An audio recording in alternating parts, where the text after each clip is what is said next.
We have a little theme this morning of brides and bridegrooms, and our gospel reading will carry that out for us. You've just heard from Isaiah about that portion. I know that Kim has been working with you in a series of sermons on the signs and wonders, the miracles of Jesus, and Kim's a good friend, but I need to tell you what she did to me. The resource that she's using to plan this series that you're in the midst of talks about 6 of the 7 signs that Jesus performs in John's gospel. And she said, I'm going to preach all those, and I want you to come and preach on the one that this book doesn't talk about. So you're getting the wedding in Cana today, and but I had the last laugh because the Amy Jill Levine is the teacher who is forming the basis for this series, and she has another whole book on this. So I told Kim, I said I was going to let you think that whatever brilliance I came up with was original with me, but she caught on, I think. So listen for the word of God now from the 2nd chapter of John, the first of Jesus' signs, the wedding in Cana. On the 3rd day there was a wedding in Cana of Galilee, and the mother of Jesus was there. Jesus and his disciples had also been invited to the wedding. When the wine gave out, the mother of Jesus said to him, "They have no wine." And Jesus said to her, "Woman, what concern is that to you and me? My hour has not yet come." His mother said to the servants, "Do whatever he tells you." Now standing there were 6 stone water jars for the Jewish rites of purification, each holding 20 or 30 gallons. And Jesus said to them, "Fill the jars with water." And they filled them up to the brim. And he said to them, "Now draw some out and take it to the chief steward." So they took it. And when the steward tasted the water that had become wine and did not know where it came from, though the servants who had drawn the water knew, the steward called the bridegroom and said to him, "Everyone serves the good wine first, and then the inferior wine after the guests have become drunk. But you have kept the good wine until now." Jesus did this, the first of his signs, in Cana of Galilee, and revealed his glory, and his disciples believed in him. This is the word of the Lord. Thanks be to God. I don't do a lot of weddings these days. Not serving as a regular parish pastor mostly takes me out of that loop. These days, the few weddings that I get called on to do are for family or friends or old connections that still know where to find me. And that's probably just as well, because I need to be perfectly honest with you and tell you that I've arrived at a point in life where I'd rather do a funeral than a wedding any day. At a funeral, there is at least one person there who won't have an opinion. That's never so for a wedding. Wedding celebrations have become more and more secular over time. In most cases, the dress is bought and the cake is ordered before anyone bothers to contact the minister. So we don't get a lot of say on what goes on in that ceremony, even if, as fewer and fewer of them are, the wedding is still held in the church. The last wedding I did is a good example of all this. It was over a year ago now, and the bride had been a teenager in a church where we had served several years before. We had maintained a friendship with that family through some ups and downs, mostly related to their health. The bride's sister had a long bout with cancer while she was in middle school, which resulted in the loss of a leg, but not the loss of her spirit. She served as maid of honor for her sister and gave us a lot more even to celebrate. The girl's mother had had her own bout with cancer that didn't end so well. We buried her in Tennessee just over 3 months before the wedding was scheduled. Mom and the bride had everything planned out, including my service as their wedding officiant. I hate that word. I told the bride after her mom's funeral that I wasn't altogether sure that she'd had enough say in all the planning, and you'd have to know her mom to understand that. And that I would completely understand if she wanted to choose someone else to do the wedding. Mom wouldn't know at this point. But she assured me that the whole family considered me to be their pastor, and that ended that whole discussion. So it was a great and glorious celebration in the springtime. There was much to celebrate in that wedding, but as you might imagine, there was also some sadness, especially when the bride stopped on her way down the aisle to leave a flower on the empty chair that would have been her mother's. Not a dry eye in the house after that one. Many of the guests at the wedding had been at the mom's funeral the winter before, so they had some idea of who I was and why I was there. The bride and the groom are great kids. They're both faithful graduates of a Presbyterian college. So we had planned the service to reflect our shared faith and all the hope that should be a part of a wedding. There were no glitches. We had a full weekend of celebrating and getting them started on life together. The reception after the wedding was lavish and gracious. There was an abundance of food and drink all weekend long. I knew a few of the family members, immediate people, but not many beyond that. Most of them were welcoming and glad to see me there. But there was that one aunt. Several family members sought me out after the service to say how much they appreciated the service. A couple of people even told me that if they ever decided to get married again, they were going to call me to come and do it. And then there was that one aunt. She came to me and asked, "Can I ask you a question?" Well, what was I going to say? Of course you can. "Okay," she began, "I'm not Presbyterian like the rest of my family is, but do you really think it takes that much God just to get married?" she asked. It seems that she had come expecting a much simpler event. Pretty much everybody get dressed up and somebody asks the bride and groom, "Do you?" and "Do you?" and then when they do, pronounce them married and then get on with the party. I didn't see much sense in trying to explain something to her that she obviously did not understand.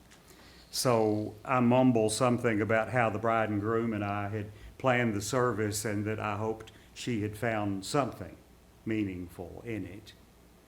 She took the hint and walked away. But every time I think about a wedding now, her question rings in my ears. Does it really take that much God just to get married? Thankfully, there was plenty of God at the wedding about which we read from John's Gospel this morning. If we think weddings are secular today, we can find roots for that in first century Hebrew weddings. Weddings were not held in the temple or the synagogue. They were never expected to be there. They were almost always held in the home of the groom's family, and they lasted for several days and mostly involved partying and socializing. We don't know who the bride and groom were in this celebration, but we know that Jesus and those 12 friends of his and his mother were all invited. Like many weddings today, this one was as much about social standing and reputation as it was about a spiritual foundation for a marriage. When the wine began to run short before the celebrating was over, it spelled disaster for the host and for the bride and groom. If somebody didn't do something, they would be the talk of the town, and not for the right reasons. Nobody planned a wedding without making ample provisions for food and drink.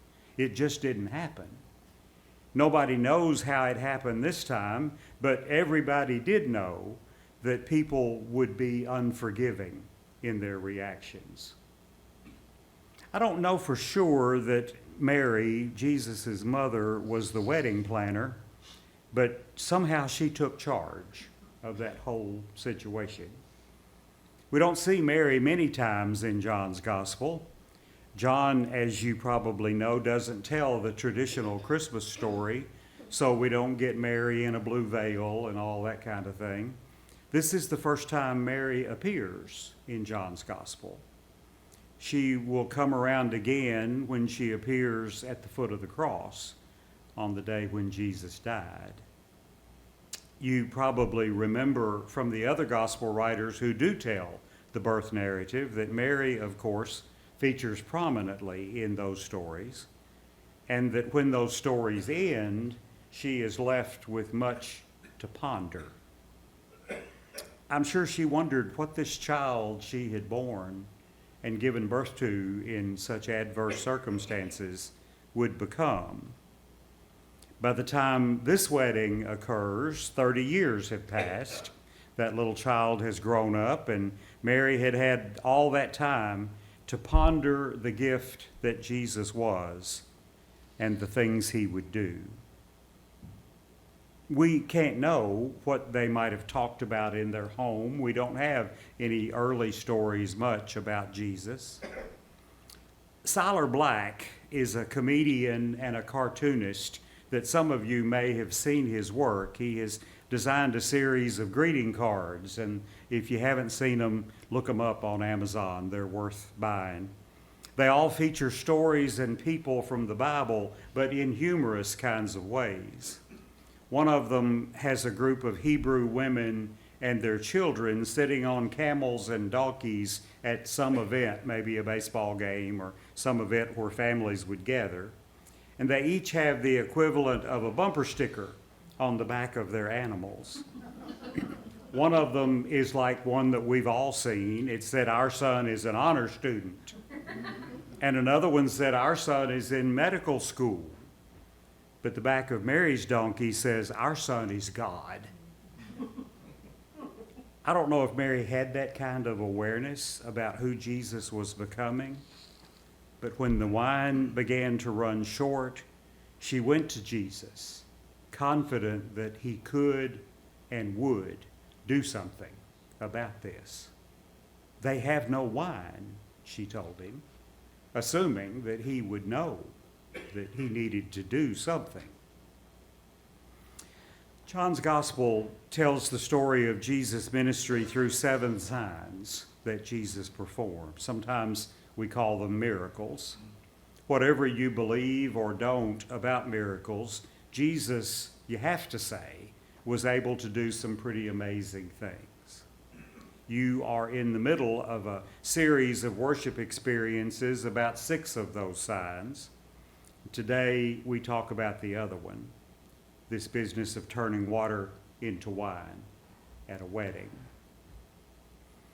You might think that if Jesus planned to reveal himself as God's messenger through a series of signs, that he would pay special attention to the first of those, and that it might be something spectacular. Maybe he could gather a crowd of people and announce a cure for whatever the first century equivalent of cancer might have been. Or maybe he could announce the development of some permanent food source so that no one would ever experience hunger again. Or some change in human nature that would make war a thing of the past. Well, we all know that's not what he did, because we still struggle with all those things. But you'd think if he were going to announce himself as the Savior of the world, the interpreter of God's will, he'd do it in dramatic signs, something big, something spectacular. But instead, John writes at the end of this story that Jesus did this, the first of his signs, in Cana in Galilee, and he revealed his glory, and his disciples believed in him. Jesus had indeed come to change the world. But his idea of changing the world is a lot different than yours and mine. He was convinced that the kind of change he had come to bring would only be accomplished one heart and one mind at a time. So he didn't climb up on a hill somewhere and shout, hear ye, from this day forth there will be no more war, no more hunger, no more sickness," and then let everybody figure out what that was going to look like. Instead, he chose a place he knew, people he knew, and he kept good friends from suffering humiliation and shame before their community. He didn't call any attention to himself as the worker of this wonder. Nobody there saw what happened, whether there was mumbo jumbo or presto changeo or some other incantation that actually did the deed. When he finally decided that his mother was probably not going to let him rest until he did something. She was a Jewish mother, after all. He saw 6 huge empty jars nearby. Mary was nearby too, and she told the servants, who were probably already beginning to worry about how this running out of wine would somehow become their fault. So Mary told them, "You just do whatever he tells you to do." And we all know that what he told them to do was to fill those jugs with water. If you remember your multiplication tables, we can pretty quickly figure out that that was a total of about 180 gallons of water. It would take us a while to draw that much water, even from indoor plumbing and municipal water systems. Imagine then trying to draw it and haul it from a well. But apparently Mary must have commanded respect from those servants, because they scurried around and did exactly what Jesus told them to do. And as soon as those jugs were full, Jesus told them to draw some of what they had poured into them and take it to the wine steward. They must have thought he was nuts. It was water that they'd poured in there. This wine steward would have been the equivalent of a sommelier or some other snooty type who knows more about wine than the rest of us do. When that wine steward tasted this batch, he was flatly amazed. This was not the kind of wine you buy in a box at Walmart. Most people served the good stuff early on in the celebration and eventually got around to breaking out the box stuff after most of the guests had a little buzz on and couldn't tell much difference. But this was some special vintage. You can visualize his sniffing the glass and taking in the aroma, the bouquet of that wine. Now, I've just told you more than I know about such things because I'm not a connoisseur, but John records that this was some kind of spectacular wine. There would be no humiliation, no shame here today. No one would leave this celebration with negative things to say about this family and the kind of celebration they could throw. And people in town who had not been invited would be envious of those who were. No shame here, no humiliation. If you think about it, that turns out to be a pretty good place to start if you're trying to change the world. Upend the things that separate people into those who matter and those who don't, those who get it all right and those who struggle. Lift up the little guy and leave the high and mighty wondering what in the world happened. We talked a bit ago about all the things Mary thought about as she watched Jesus grow. Some of you will remember, as I did, that song that she sang in Luke's gospel about all the wonderful things that this child of hers would be and do. how he would scatter the proud and bring down the powerful and lift up the lowly and fill the hungry with good things. And on this day in Cana, fill the thirsty with even better things. All of this happened because those servants were willing to do what Jesus told them to do. It turns out that he had not come to save the world by edict or proclamation or dramatic scene. He came to change the world by changing minds and hearts one at a time, and then to send those changed hearts and minds out to change others. Do whatever he tells you remains pretty good counsel for all of us who strive to be faithful today. We might not ever witness something as dramatic as changing water into wine by hundreds of gallons, but we can see and join God at work among us. And when we do, we might just see something even more miraculous than what happened in those water jars. We might just see God change hearts and minds, beginning with ours. And the world has yet to see the power of those changed hearts and minds at work among us. Thanks be to God. Amen.